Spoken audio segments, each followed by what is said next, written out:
Salom, men duturman. Men atiga ikkita tordan iboratman.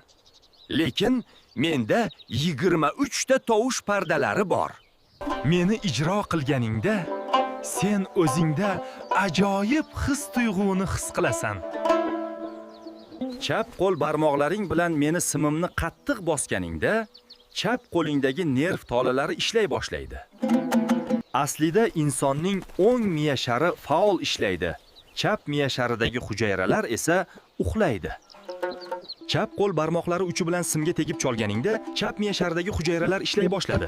O'ng qo'ling bilan cholganingda esa o'ng miya sharing ham faollashadi. Bir vaqtning o'zida ikki qo'l bilan ijro qilganingda butun miyang faol ishlaydi. Meni qanchalik ko'p cholsang, xotirang shunchalik mustahkamlanadi. Meni chalishni o'rganish juda oson. Ustozim bilan bog'lanish uchun quyidagi raqamga murojaat qil.